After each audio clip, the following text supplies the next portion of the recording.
What's up, cool people? I'm Matt Conroy, coming at you with another game review thing. First one I've recorded in a while, and my camera looks like it's kind of crooked for some reason. I don't know why. Anyway, let me know if it is.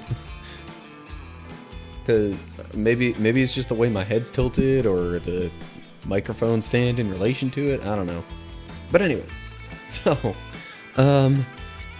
boy, that's a way to start a video. So anyway, I'm gonna be playing a little bit of / also reviewing this game called Insane Robots.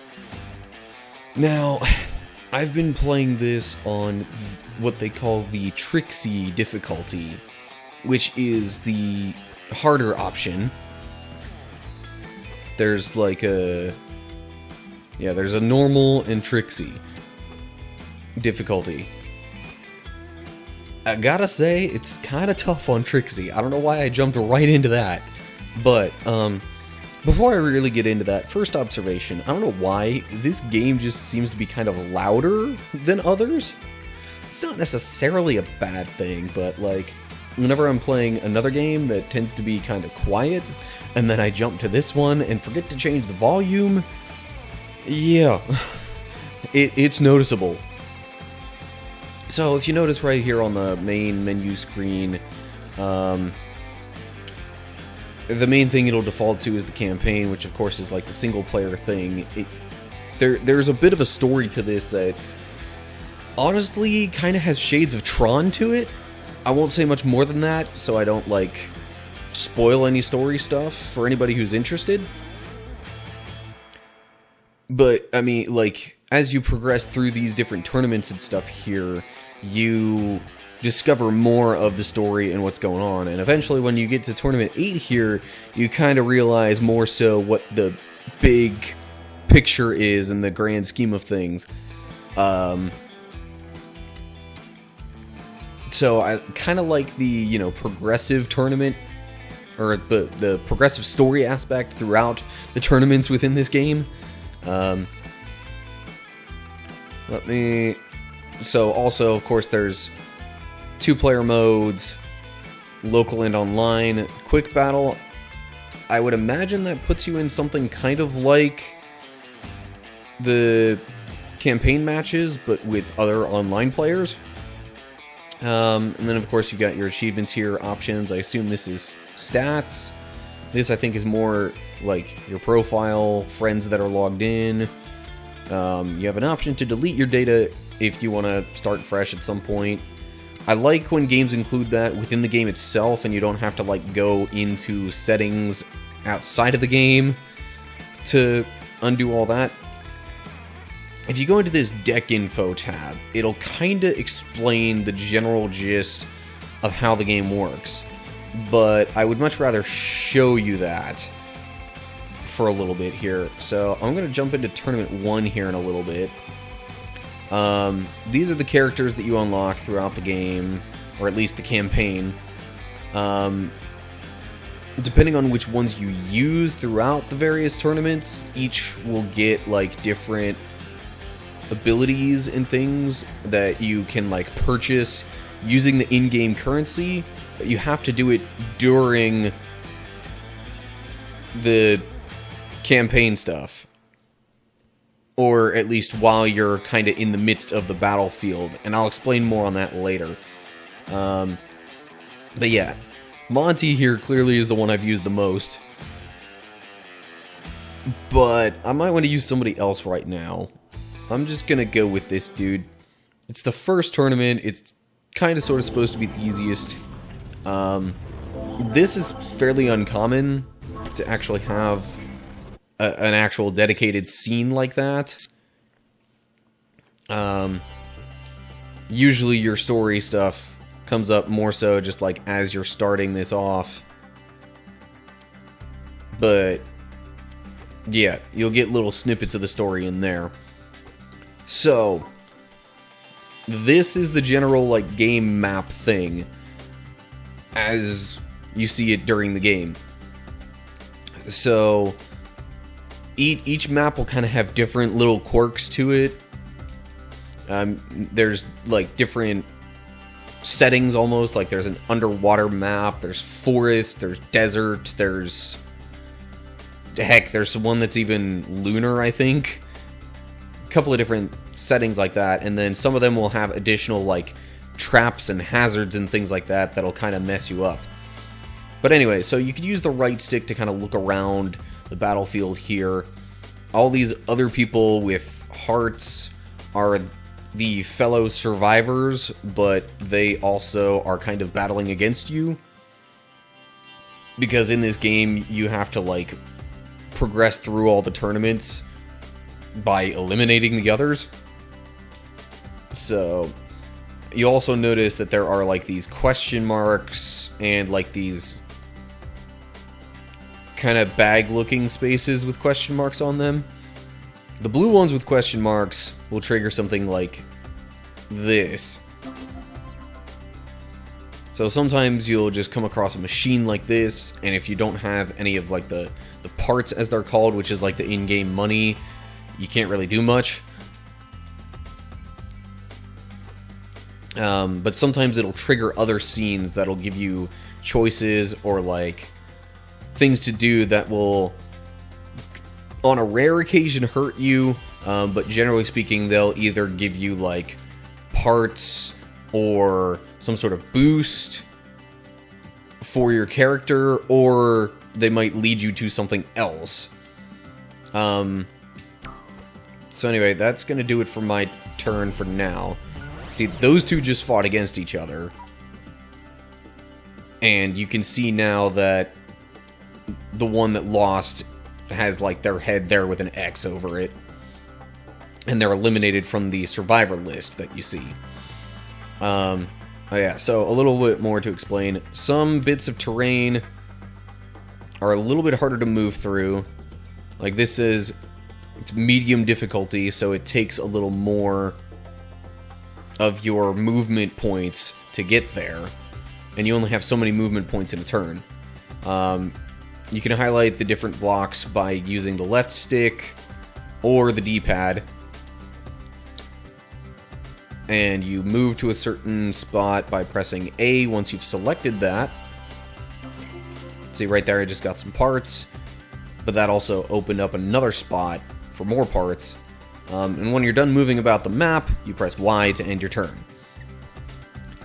Eventually, I may get into some more combat stuff here, but right now I'm just trying to collect some more parts. Now, it doesn't matter how far away or close up that you end your turn. If you choose to go to a certain spot, that's where you go for the turn.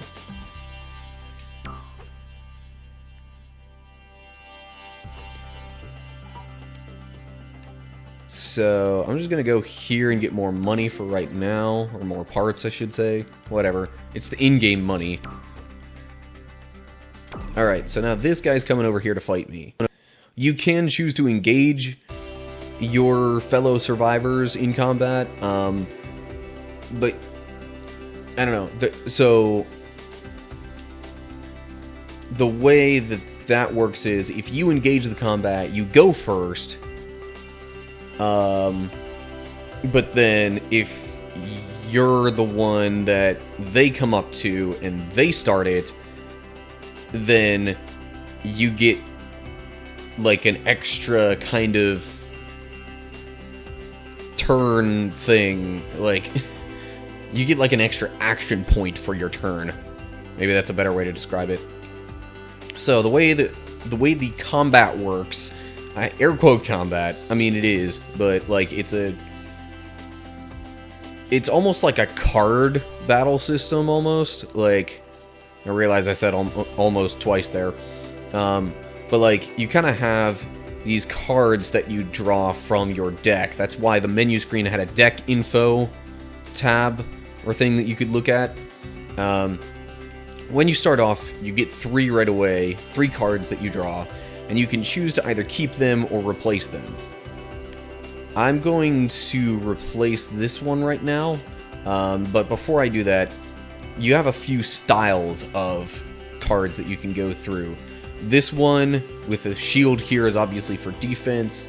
This one actually increases your action points for the turn, so it allows you to do more things.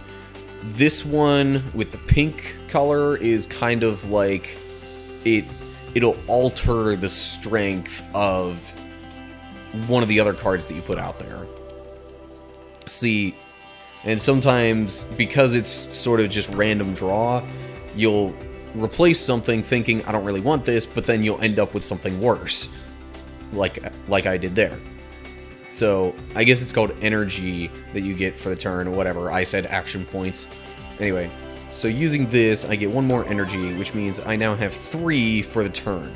I'm going to use one of those to set a defense. And I guess they're calling these tokens instead of cards, but that's basically what they are. They're pretty much just different cards. If you have 2 tokens of the same color, you can press left bumper and actually like combine those to create something different. So like right there, I just combined those to make a token that's good for either attack or defense. I'm gonna do it in defense because if you notice there it said defense complete. You need both spots occupied in order to be able to actually defend for this. Same thing goes with the attack slots if you want to attack. You see now this is a boost token. This will go right up here. And those will do different things. That particular one, either it'll boost either your attack or defense depending on which one you do. Let's see. Alright, so he's got his defense complete. Now adding another defense token there increased his defenses. So in my case, I'm gonna set my attack up now. But then I'm also going to use this one here. This will swap. In that case, I want to swap the defense. So at any point during your turn, as long as you have energy, you can spend 1 energy by pressing X to draw another token. You press A to use the tokens and select which spots you want to put them on, and you press Y to end your turn, usually once you're out of energy. It's not typically a good idea to end your turn before you've used up all your energy, even if it's just drawing more tokens. So, as you're engaged in the combat and stuff, occasionally there are 2 other tokens that appear. One of them will give you money or parts, and the other one can deal direct damage to your opponent. But in this case, I'm going to combine these 2, use them to increase my attack. And now, once your attack circuit is complete, as long as you have 3 energy, you can press right trigger to attack. And I'm going to do that now, and this will probably end the battle. Because I have that, it basically will be my attack circuit against his defense circuit. Since my attack is at 10 and his defense is at 7, I'll deal I'll deal 3 damage. And underneath my opponent, you could see the glowing 2 or the flashing 2. That's how much life he has. And since I'm going to deal 3 damage to him and he only has 2 life, he'll die. Although actually with the boost, that's going to add 5 more damage to it. Now while this is going on, you can press B to skip.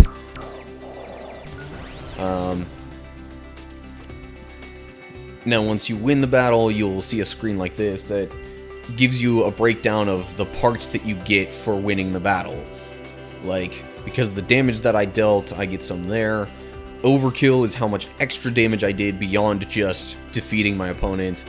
And the chain bonus is when you do like similar actions consecutively. So in each battle you gain money or parts for winning. Now there's only the one other dude left. Assuming he eventually stops running away, I'm gonna try and catch up with him. Let's see what this does. Something sticking out.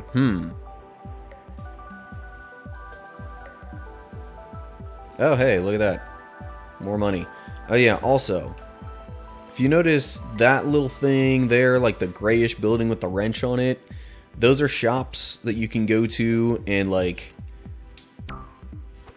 increase, or, like, basically you can buy things. Some of them will be permanent things that will be, like, extra maximum health, or extra boosts that you can use on your character. So anyway, as I progress through this battle, I'm just gonna tell you some more things about this game. So this is Tournament 1, which, as of right now, even on Trixie, hasn't been too bad. They do get more difficult as you progress, though. Gonna hack this one to make it stronger. Hopefully next turn I'll be able to attack and finish this. But as you progress, like, if you continue using the same character, obviously that character will get stronger, because you'll be able to, like, buy more boosts and things like that. But I found out that once you get to Tournament 8, it actually forces you to use multiple characters to try and take down, like, these AI sentry kind of dudes. And it actually takes into consideration the different character traits, boosts, whatever, that you've built up to this point. And so it does build in kind of almost some replay, even though you haven't quite completed the game yet. I don't know, it's a little weird calling it replay value if it's before you beat the story, but in any case, it kind of forces you to go back and do some more things with other characters before you finish up the end game and actually complete the story. So, I mean, it's kind of a good thing in the sense that you get more bang for your buck. You get to it encourages you to play it more. But at the moments when this game feels almost like it cheats and it's a little frustrating, you almost don't want that. So right now, I'm going to really buff up. Well, yeah, I'm going to buy a few max health boosts here. And that's all I can do. I have 686 parts left. All this stuff costs more. When you do go to these things,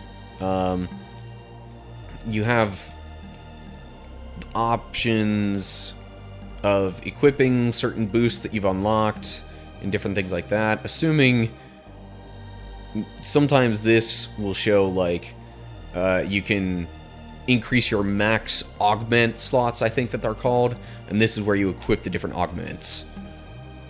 Some of them affect battle, others affect when you're on the field. But anyway, so I'm going to leave the shop, and Tournament 1 complete. So I think maybe it's based on the amount of money you have left over and or the amount of overkill inflicted that it gives you this star rating at the end. I really haven't cared much about that, because as long as you get through and you can buff up your characters for later, that's ultimately what really needs to be done. But again, there's a slight bit additional further replay beyond just getting your character stronger, in that you can go back maybe once you've completed the game or once you've gotten your character stronger and just wreck house and then increase these star ratings, which I assume unlocks some things, or at the very least will give you an achievement. But anyway, that's really about all there is to say about this game. For the most part, given how simple it is, it's actually a pretty good game. But there are moments, especially on the Trixie difficulty level. I mean, it didn't seem like it there, but if I were to go into Tournament 7 right now with that same character, I would have such a hard time, because my fellow survivors, it's trying to appear as though they have also progressed through all of these tournaments, building up their health and their augments and different things like that. So it increases the difficulty further as you move along in these tournaments. So, yeah. And sometimes, honestly, the random luck just kind of messes you up at times. So, it's a bit frustrating for the random luck, but otherwise, it's actually really not too bad. I, of course, got this for free while it was on the Xbox Live Games with Gold. I'm pretty sure it's not anymore. But maybe you can go back into the store. I don't know what the price on it would be. I can't imagine it would be that much. This is like barely over 1 gigabyte of a game. And it's not a major title. So maybe check it out. I'd say for sure if you downloaded it because you had the Games with Gold, you know, maybe give it a whirl. It's not for everybody. But, you know, I didn't mind it that much. There are also some moments where it has glitched out, especially in the last tournament, because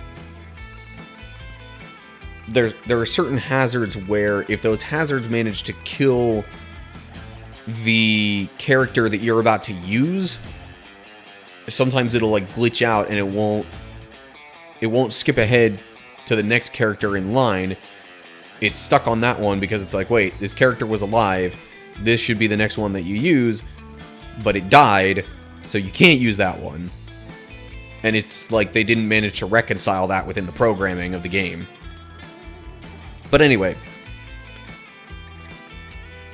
So, I'd maybe give this like a 6.5 or a 7 maybe, just considering it's not a big game and probably not expensive.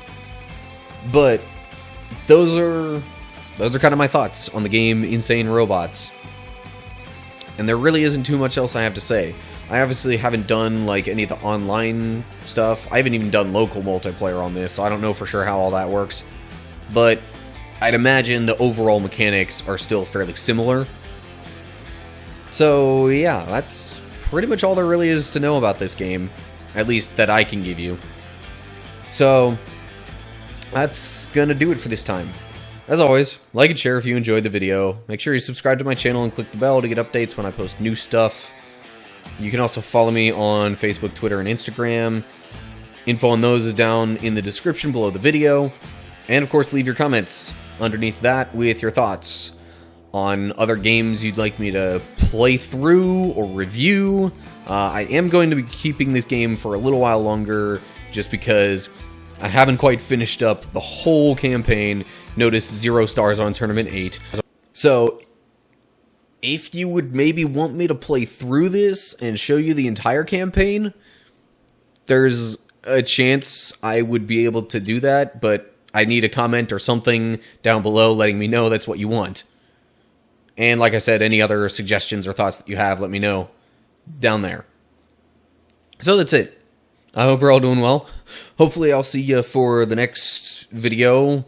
I don't think I'm going to have another game review for quite a while, but, you know, whatever comes up in the near future, I hope you will tune in. But until next time, stay cool, people.